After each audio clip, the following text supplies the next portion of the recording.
on someone who 3 weeks ago wasn't with Safe Haven, 3 weeks ago hopped onto his first Safe Haven agency call, heard about these Google final expense leads, didn't think twice about it, jumped onto it, applied what he learned to how to attack the leads, and he's getting results. I don't know exactly what you wrote last week, Andrew, but I believe in the last 2 weeks, you have submitted over 15,000. Is that correct? Okay, awesome. So in 2 weeks, you guys, he has submitted over $15,000 of business strictly off of these Google final expense leads. And it speaks something to me that a guy like Andrew is going to come on to our calls. He's going to absorb the information and then he's going to apply what he learned to accelerate his business. And there's something to say about that, you guys. We don't just come on here and try to provide you these different resources or tools or training for you not to use it. Everything we do is intentional for your growth, but it's really up to you, the producer, to absorb it and then apply it. Because there's a lot of us that absorb it, and then if I asked you about it the next day, you couldn't even reiterate what we talked about.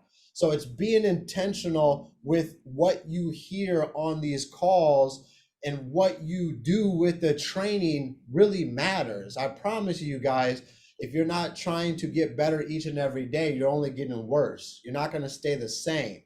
So that's enough of me talking. But Andrew, if you could just give us a quick introduction of who Andrew Seeburger is, where are you out of, how long have you been licensed, and we'll go from there, my man. Well, I appreciate you having me on the call, and I appreciate having this time with you. So I've been licensed this time around since August of 2021. I'm in Evansville, Indiana, real cornfieldish where I live. So I just I would say, coming on board with you guys has been a blessing. It's a total change of pace. I love to hear that, man. And I know a thing or two about cornfields and bean fields, if I can say so myself. But one thing I will tell you is those parts are great parts to run some final expense business, because those folks need our help the most. So that's cool, man. So you're out of Evansville, Indiana. You've been licensed for about a year and a half. Recently joined Safe Haven in the past couple weeks. And when you say that the change of pace has been a little bit different, can you just elaborate on that for agents to understand what you've experienced at another company and what you're experiencing at this company? Yeah, I would say, I came from an IMO that a lot of us probably know or have been a part of, and the change of pace is just the transparency. Over here it is what it is, and it ain't what it ain't. And I like being able to, see the behind the scenes stuff. And the biggest thing is my uplines answering the phone when I need them. That's probably been the biggest thing. And that holds to my heart, because that's important. If I have a question, that I can't answer, having somebody else be able to, do that for me is awesome. Yeah, amen, dude. I think it's important to number one, be a part of a group that you're going to get the truth from and not the smoke from. And I also think that the more transparent we can be, the more we'll separate ourselves from a lot of the competition and the people in this space. Because just in my short little time in the space, I've been blown a lot of smoke, not given a lot of actual truth, or bending of the truth. So I appreciate that. And to the second piece of what you said about having people that you work with that actually answer your phone, I think that can speak to itself, because there's a lot of people on here who just don't pick up the phone to try to ask for help. They try to figure it out themselves, then they don't figure it out, then they end up not doing it, or they not go through with whatever it is. So it's important to understand that we are just a phone call away. and I've said this before and I'm going to continue saying this again, I think it's really important for you guys to understand that I, Gage Peer, am in business to make money with you. I'm not in business to make money off of you. I promise you that. And I know that Andrew's not had a problem picking up the phone and calling me if Jared doesn't pick up the phone. And that's the beautiful thing about this agency, is that if your direct person that brought you in didn't answer, there's someone else on the team that will give you an answer, or at least point you to a tool or resource or direction for you to find the answer. But if you don't pick up the phone and ask, that's one of the biggest problems for most folks is, I don't want to bother you, or I know you're busy. Hey dude, I do this for a living. Of course I'm going to answer the phone if I'm available. Now if I'm not available, I'll probably send you a text telling you I'm doing something and I'll call you back afterwards. But I just wanted to use this little tidbit of time to break down that wall, that we are not as busy as you think we are. We do this business just like you do. You probably got a good amount of downtime and in between things that you're doing. The same thing here. And like I said, if we don't answer, we'll get back to you as soon as we can. So I appreciate that, man, because I think that it's important for agents to understand that, especially coming from a different place, because sometimes people come over here and they're kind of nervous to pick up the phone and ask for help, but we're more than willing to stick out our hand and stick out our neck to try to help you gain success, man. So the first question I really want to ask you, Seeburger, is really looking back, what changed in the month of February for you, or what adjustments did you make in February for you to start consistently putting up policies on the books? On that first call that I was a part of, where you had that guest that talking about door knocking, these Google leads, that just made sense to me. I come from door-to-door sales before I got into insurance, and I loved it. I loved staying active. I loved not falling to distraction from my phone or the computer. So when he said that he primarily door knocks them, I just was like, all right, well, let's try it. I was confident enough in myself that I can, I know how to get inside people's homes real quick. So I kind of had to, because coming from where I was at, I was like by the grit of my teeth. So that pushed me just to go after it, and thank God that I did. So yeah, Absolutely. I just listened. Like growing up, I was an athlete. I was in the military, and I had always somebody telling me what to do. And normally when I did it, there was a good outcome. So I didn't fall like to analysis paralysis, and I just did it. So No, amen, man. I think I like to tell people, you get the play, run the play. You don't run the play, why are you questioning things? Why are you yeah, thinking twice about it? Like, the thing that we'll never do is put you in a position to hurt yourself or to hurt the client. What we will do is tell you the play and see if you run the play. That's how I like to make the analogy. We're going to tell you what play to run. All you have to do is run the play. And then if you mess up the play, if anything happens in between that, we can reflect on that and make adjustments accordingly. But I think a lot of people hear what someone's doing or what someone's suggesting, and then they think twice about it, or they ponder, well, what if this happens, or what if that happens? And you're doing way too much thinking and not enough doing. So kudos to you for running the play. yeah. You heard something that barked up your alley, so you ran with it, and you've been finding success. So that's something that you touched on that I'd like to have you elaborate a little bit more on, is door knocking. Because I think that there's this stigmatism around it, that it's this scary thing and it could be, dangerous, and all these different preconceived things that people will put in their head. Can you kind of just elaborate on why you enjoy door knocking, and a little bit of the mindset of approach of you going to the door or when you're at the door? I think that will really benefit some people on this call. Okay, well, I'll start with at the door, then inside. So most of the people we're talking to, they are either in or going towards the senior market as of age. So look at it like it's like your grandparents per se, or your parents.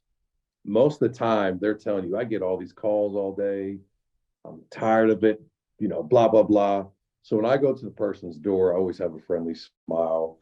The way I've been approaching these Google leads is, I'll have my phone out and I'll have their uh, Excel number lighted. So when they answer the door, I'll just say, hey, Gage.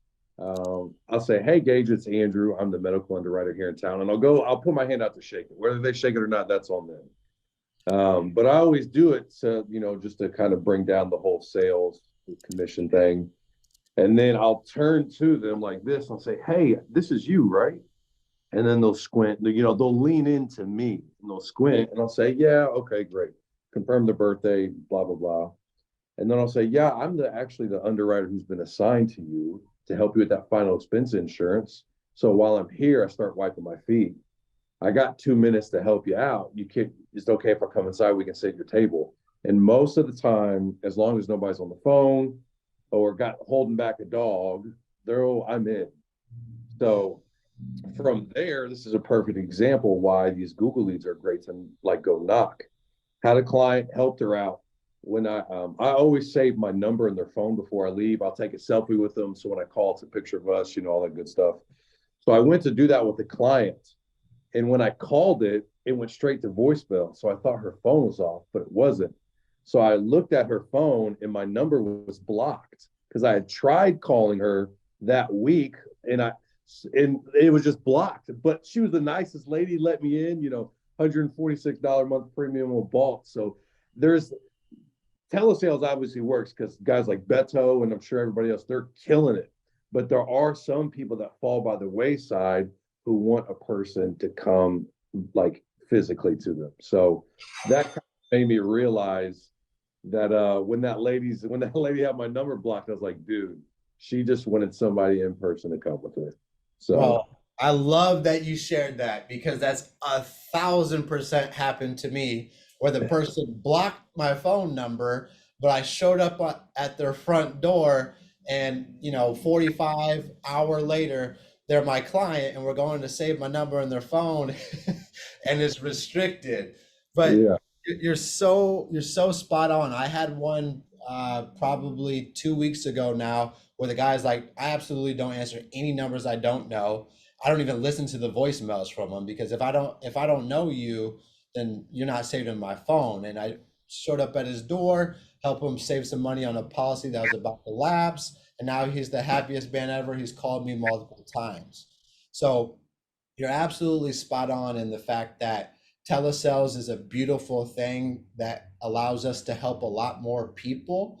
But at the same time, if you don't ever get out of your house or get out of your office, you could be leaving a good amount of money and clients off of your books or not making that money or getting that ROI. So thank you for sharing that. And it's really as simple as that, you guys. It's being there, being assumptive, and telling them that you're the underwriter assigned to their request, and it takes a couple minutes to go through their options. And then all of a sudden you're sitting at the kitchen table, and then all of a sudden you got a application submitted, they're accepted, and then you go to save their number in your phone and you're blocked. I love that, dude. That's great. Second question that I got for you, doing just some quick reflection, Andrew, what are one or two things you can point to in the past that you're doing differently now? showing up to the calls.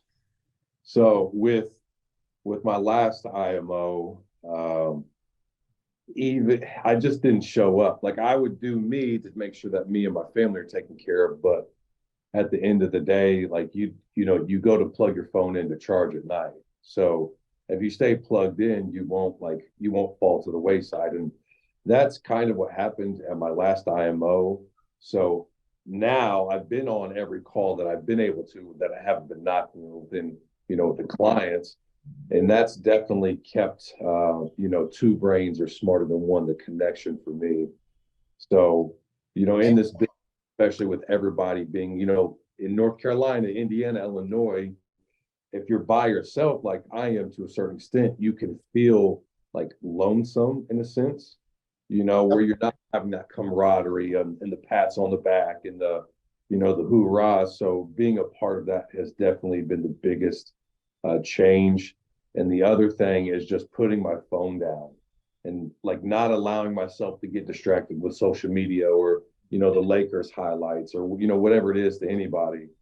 So door knocking has forced me into sitting my phone down and to just going to work. So that's been the two biggest things for me. Man, both of those are so good because I couldn't agree with you more, if I'm being honest with you. To your first point, I remember when I was brand new, there were no offices, there were nowhere for me to go. And I was in Dallas, a pretty big city. And there was nowhere for me to go other than my apartment. And I remember when they started these agency calls, it was something I really, really looked forward to because I got to see all my other teammates and I got to see how well they did. And I got to interact with people and I got to see people. Because, like you said, it can feel like you're doing this by yourself a lot of the times throughout the days and the hours, but there are so many of us that are on the same mission that you're on. So I always really looked forward to the Thursday call because we got to show love on people. I got to see the rest of the team, and I got to see that I wasn't the only one out here struggling to find success. Like, we're all struggling together. And then I remember when I started going into the office on Mondays and Thursdays, and I really started looking forward to that because I got to get that human interaction. There were 3 or 4 or 5 other people that were going to be showing up dialing the phone. So I started looking forward to it. Like, some of us, we don't look forward to a dial day, but if you can trick your mind into, hey, I'm going to surround myself with other people, I'm back to zero. It doesn't matter what I did the last week, I'm back to zero. And then I can get more insight on the business from these other people in the area, exceeding at a higher level than me. It made me excited about going to dial day. It made me excited to go to the office. And that's the same way you guys should try to approach some of these agency calls. I know that we have different people in different areas, but try to leverage them and meet up with them whenever you can, because I just think when you can get around someone else on the same mission that you're on, that can be full of struggle a lot of the times. Like, it can rejuvenate you. Like you said, I love the phone analogy. Like, you stay plugged in, you're going to stay charged. You take that plug out, you're going to drain yourself over the hangups, over the nose, over all the BS that comes involved with the business. And then the second thing that you talked about was just putting away the distractions, dude. I used to be an ESPN junkie. I watched Sports Center 2 to 3 times a night, one more time in the morning, just in case if I forgot something. And I'm telling you guys right now, it's so rare for me to ever catch a full episode of Sports Center. I barely know what's going on in the sports world. And that was a big sacrifice that I gave up personally to take the next step forward in my life, to start making more money than I could ever make before. And so I love the fact that you said that about the Lakers because, dude, I can't even tell you what the hell, who's on the Bulls team right now besides the top 2 players. And I love the Chicago Bulls. But it's just one of those things where when you see what the opportunity we have in front of us really is, you're willing to give up the things that aren't making you any money and just really kind of feeding your personal self, which I'm not telling you to stop doing the things that you enjoy doing, but stop doing the things that don't really mean that much to you and are distracting you and taking time out of your day from you getting better. Because the one thing I will tell you is, me and Andrew have an opportunity to make just as much money as some of these athletes that we quit following their day-to-days and everything that they're doing. We have an opportunity to make $100,000 in a month. We have an opportunity to make over 7 figures in a year. But some of us are still caught up in all this side noise and things going on, rather than realizing that we really have that shot. We really have that opportunity to make that type of income that athletes and celebrities and people can make. Um, Last question I got for you, man. I appreciate your time. I think that people have gained some good insight from just the things you've said to us. But what is some words of encouragement, words of advice that you would give to someone who feels like they're stuck or feels like they're not growing? What are some things, hindsight now, looking back from your struggles that you would want someone listening today who may be in your spot you were in a couple months ago, what they need to hear? Well, I would definitely talk about grace. Like, you're not going to be perfect. I'm not perfect. Nobody's perfect. And you're not too far from like where you want to be. With my last IMO, I had done pretty well coming in, but then I had racked up like it was right at like $15,000 in chargebacks at my last company. And I almost left, but I realized there's no other really opportunity with my level of education, which is a high school diploma, that I can uh, reward myself with hard work with the amount of income that we can make here. And just show yourself grace and just show up. That's it. Like, all you got to do is show up. And if you're going to be willing to like take the constructive criticism from, top guys like yourself and everybody else, like there's no way you can't succeed unless you just don't allow it to happen. Like the process, right? Trust the process. If you let the process mold all of us, we're going to be molded into top producers. We're going to be molded into great husbands, great wives, great stewards of money, and anything else that is in our lives that we want to be good at. Like it's going to happen. Just allow yourself to be teachable. I'd say that's probably the biggest thing. Man, I really appreciate your time, Andrew. I definitely know that Safe Haven is a better agency with you, a part of it. We're excited to see your growth and where you take this. And it just shows some character in you about being humble enough to share your pitfalls and everything that you went through before getting here and how quickly you've been able to turn that around. So if you guys got any type of value today from our man Andrew, please drop a AS in the chat for our boy Seeburger, as this ain't gonna be the first time he's on the call. It might be his first time he's on the call, but it ain't definitely gonna be the last time, brother. So Yeah. we appreciate you, man. We appreciate you being a pioneer of the Google leads as well. I know those are fairly new to us when we first started talking about it, but you've proven to us that if you go out there and put in the work, you knock on them doors, you're gonna make sales. So great Yeah. job, man. Appreciate Appreciate it. it.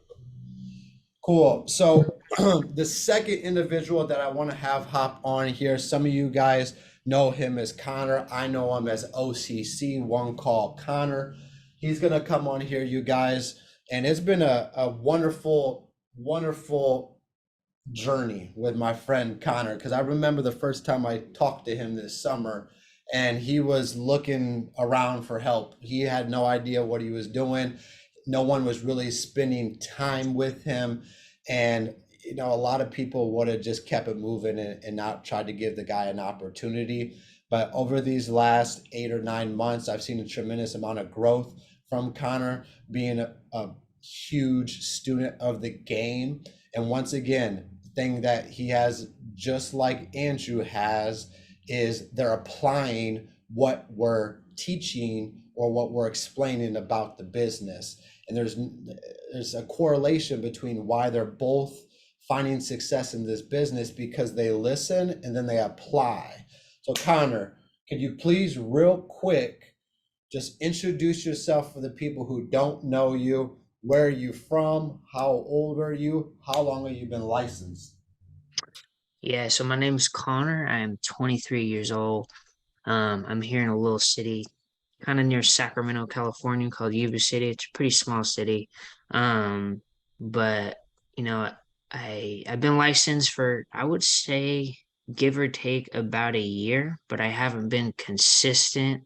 Like I started kind of off and on, switched from IMO to different IMO, and then I found Safe Haven, give or take about 7, 8 months ago or so. And I remember going to Gage. I was like, man, I had so the current situation I was in was um the job I was at. I was comfortable there, but they ended up selling the business, so they had to fire everybody. So I was kind of in a situation where I was going to do this part time, but I had to do it full time because I was like, I don't want to go back to another job, whatever. So I was like, Gage, I got $2,000. I was like, can I be on this team? And he's like, yeah, this is what you're. I told him my situation, where I was at, And he was like, this is what you're gonna have to do. And then I had some nectar leads, and then we still had the EQs at that time. And he's like, use those nectar, and then start buying EQs every week. And from that point, I just kind of went from there. But yeah, I'd say been with Safe Haven for about 7, maybe 8 months or so. Love it, So dude.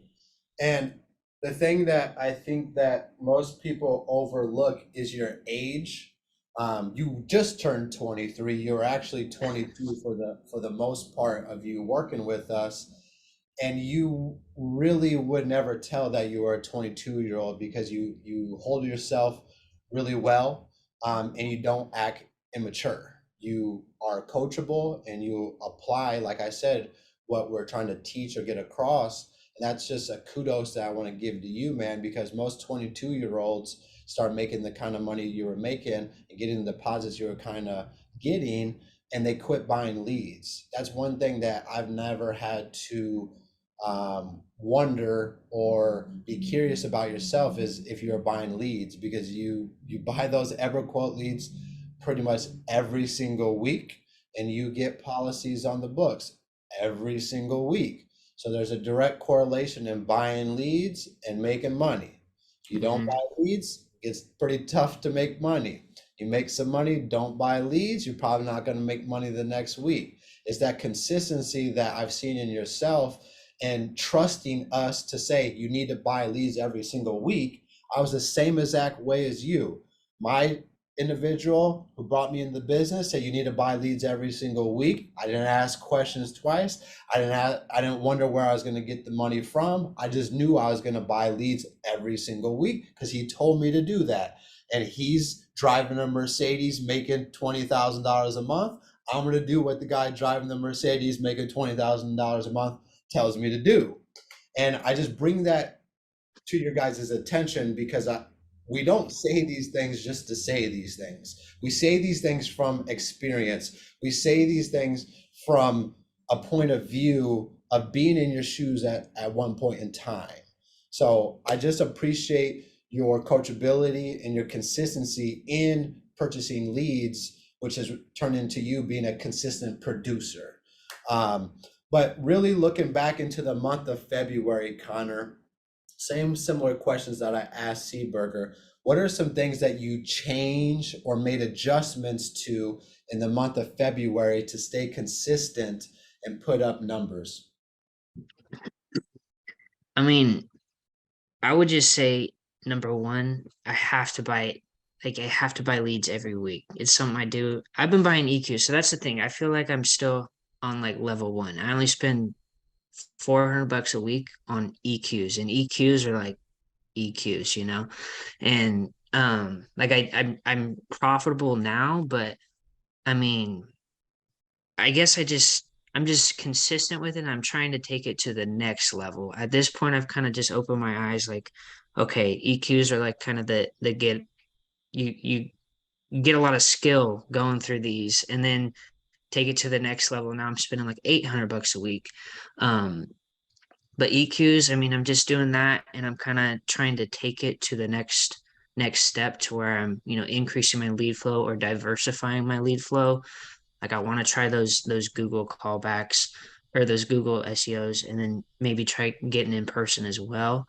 But I think that's kind of really what I'm doing, trying to add more states really too, because I'm telesales, a lot of telesales. So I would think primarily with February in general is just realizing that I was getting like complacent. I really was. And talked to John, and he's like, yeah, bro, you just been doing the same thing for 6 months. You're buying EQs, you're not really getting out of your comfort zone, I can say.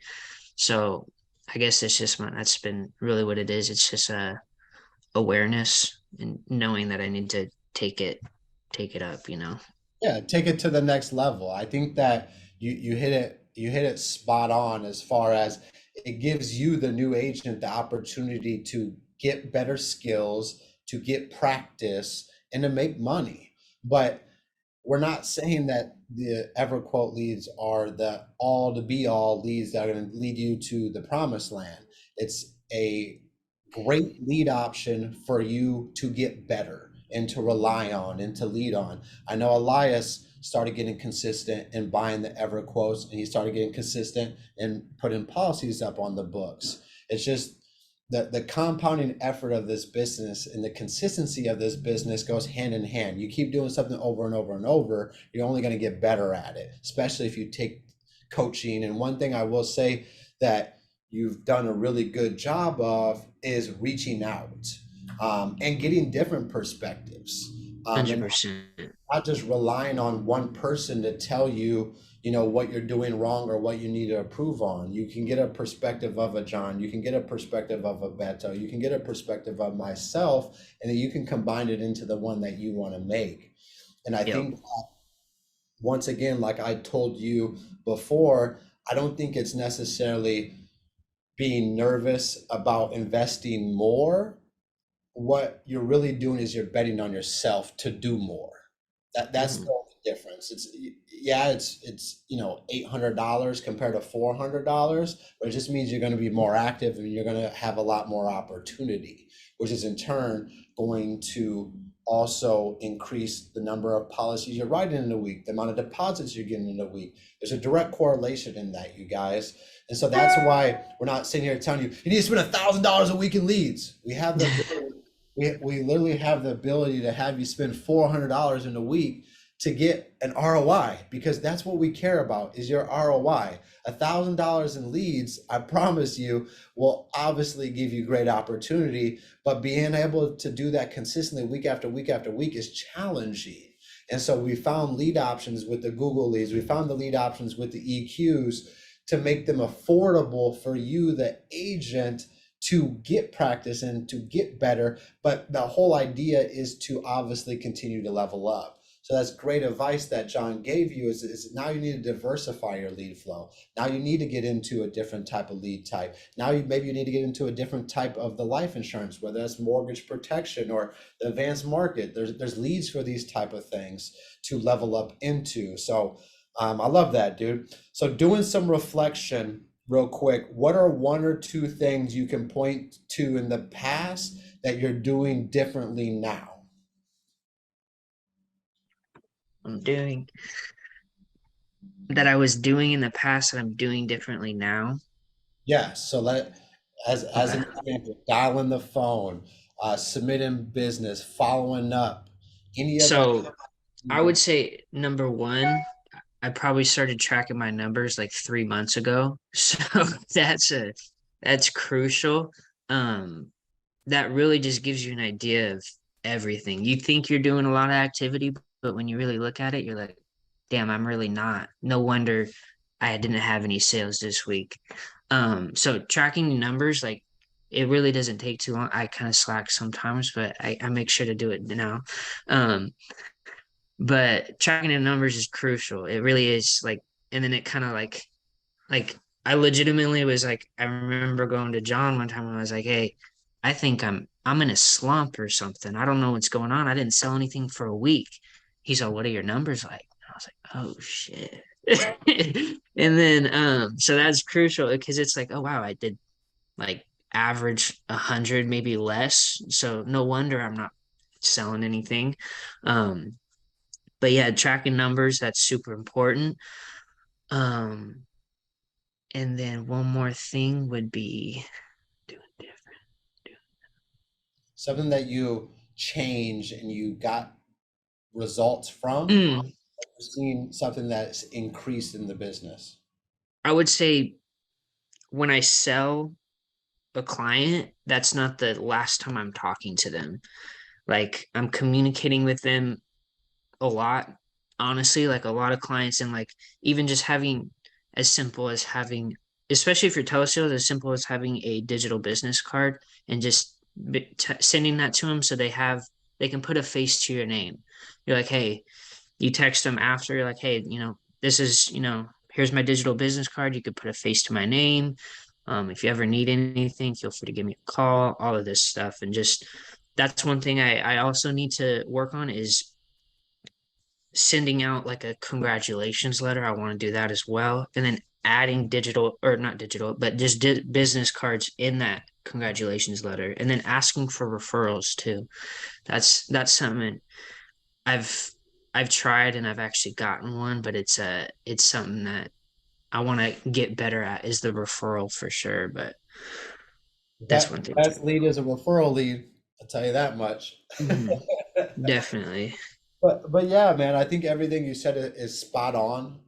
I think that obviously the way we conduct business is going to be the way our business sticks. If you conduct it poorly, your book of business is going to be poor. You conduct it at a good pace, do things, do right by people, you're going to have clients for life.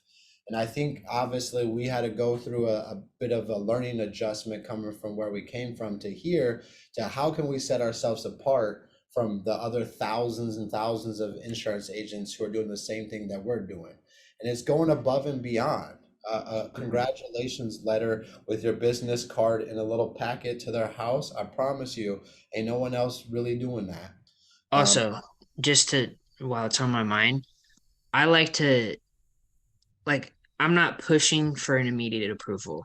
Like honestly, I'm just not. Like I might ask them, do you want this to be effective immediately, or is there a specific day of the month that works best for you? Because I know whether I get paid now or 2 weeks from now, I'm gonna get paid. And regardless, if sometimes it just works better for these people if there's a specific day of the month that it would work best for them. Not don't just push it for this day just because you want to get paid 2 days from now. So that's one thing I've done too, and that might be why I don't have a lot of charge. I think I have like a couple $100 of chargebacks, really. So that's it, one thing. No, you're spot on. I think that obviously, once again, coming from being taught something to trying to unteach yourself something, it can be challenging more or less. But at the end of the day, we got to understand the demographic of people that we're dealing with, and it's people who are on a fixed income and they get paid one time a week. I promise you, I'd rather set up that payment for the day that they get that money out than today, tomorrow, or the 2 weeks or whatever it is until they get that money. Because I know if I set up the payment when they have the money and it's an EFT, that bad boy's getting pulled out as soon as it gets deposited into their account. You wait a week or 2 weeks, even 3 days. I've had it before. They're like, no, a couple days afterwards, ain't no money, insufficient funds. So trying to align it up specifically with seniors is really some great advice to do because it's more likely to stick on the books and you're not pushing or forcing somebody into something that they don't necessarily want to do. So I do appreciate that and you bringing that up because it is understanding, especially if you're working the final expense round, they get paid one time a month. And that just tip it's a quick tip of advice here.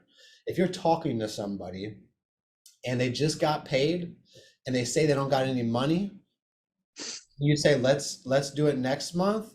Better question is, what are you going to not spend next month to make sure you can keep this policy? Because I think a lot of us hear people say that, waving the red flag, I don't have any money. You got paid 3 days ago, how don't you have any money? But we're like, oh yeah, we'll set it for the first next month and keep our fingers crossed that it's going to go through, rather than challenging them a bit to prevent a chargeback from happening and asking them so you understand, because it's a good question to ask, what are you not going to purchase next month so you have some money in place for this policy? Or what are you going to give up to make sure you can lock in this policy?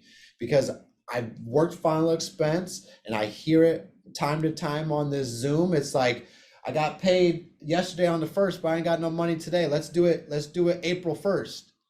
And I understand as a newer agent, you want to just get a sale and make things happen. But you also have to understand, put it in your brain, if they don't have any money a day or two after they got their money, how are they going to buy the $80 a month policy from you? Or the $120 a month policy from you? Or even the $30 a month policy from you? Start asking more probing questions. So I just want to throw that tidbit out there because I know what it's like to work the final expense realm. It's a beautiful business because people need it and they know they're going to pass away. There's not a whole lot of objections typically. But you got to really understand that you're working with a fixed budget and you're putting a new bill onto their plate. So you got to really understand that they can afford it, and don't be afraid to down close, because I'd rather have a policy that sticks than get a loan and have to pay back the loan, because that's how this business is set up. Is if they don't make the payments, you got to pay back the money to the carrier. So just spend a couple extra minutes probing and digging in and understanding and challenging that, hey, I know you want this. I know you want to protect your family, but your checkbook has to want it too. And just taking a little bit of time onto that. So last question, and we'll let everyone get on their way here. Just a tip of advice or words of encouragement, Connor, for someone that Connor 7 months ago that Gage talked to, didn't know what he was doing or where he wanted to do. What are some words of advice to the old Connor that you would say now, fast forward, hindsight, what you've learned, just some things that you would tell your old self or a new agent who might be struggling or stuck? I would say just be consistent with it. Like as long as you are consistently getting leads and you're consistently doing the activity every day and you're trying to get better, like you're like, okay, what did I mess up on here? If you're just doing this by yourself, it's hard, like it, because you don't know what you're doing. And if you're not getting advice from people that are better than you, asking like, what did I do wrong here? Like just one simple change and like your approach could completely change everything. So I would just say stay consistent, um, consistently buy leads, and it's gonna be okay if you're being consistent. If you're doing the work that's needed. Like I've gone a week without getting a sale, and I'm like, okay, it's okay. I know I'm gonna do the activity. I know I'm gonna buy leads, and it's gonna be okay. And next week you do 10,000. It's like, okay, now we're back to where we are.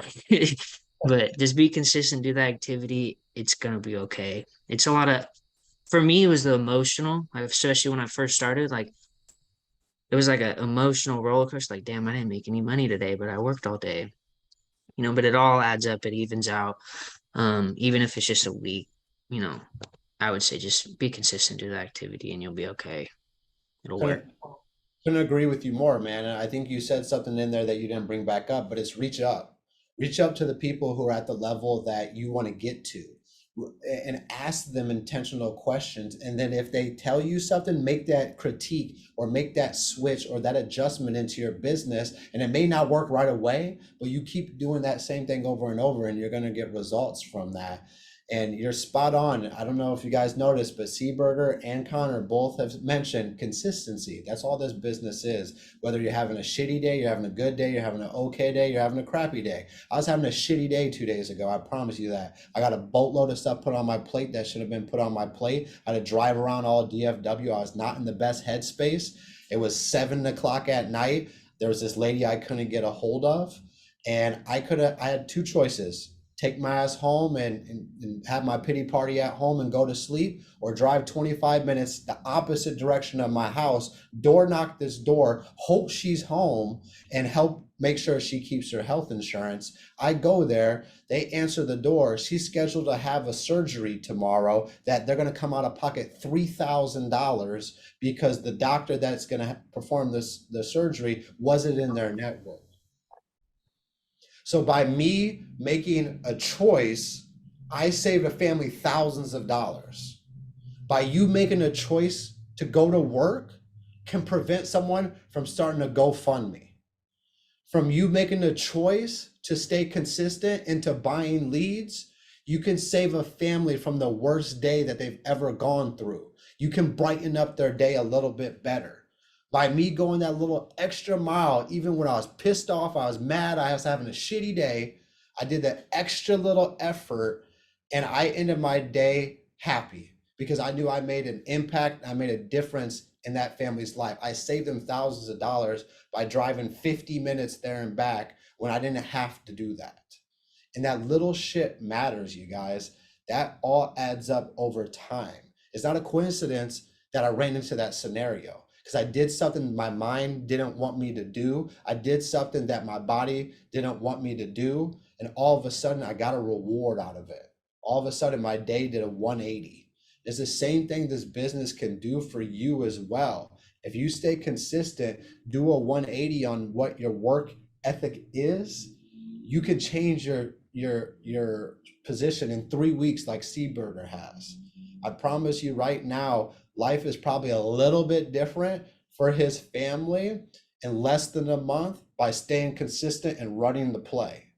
That's all we're here to do for you guys, is to help you run the play, make some adjustments to the play so then you get paid and you can make an impact. So I hope you guys got some value out of this today. If you got anything out of my man Connor, drop the OCC in my chat from my dude. I'm excited for you to get them Safe Haven Nikes and things look clean. Definitely excited to spend some time. I'll televise them. Televise them, that's funny. But Look at those. oh, look at those bad Look at boys. those. That's what happens when you show up to our Dial Derby Blitz and put in the work. He didn't even have to make a sell to earn those. He just had to show up on a Saturday, put in some dials, win a horse race, and all of a sudden he got some new Nikes that he can sport next week. And with that being said, next Saturday during the Safe Haven Sales Summit, we will have our Dial Derby Blitz. So if you're not able to make it to Dallas and spend time with us, you'll be able to tune into EF Dials and be able to participate in your first ever Dial Derby Blitz. You can win yourself a pair of Nike.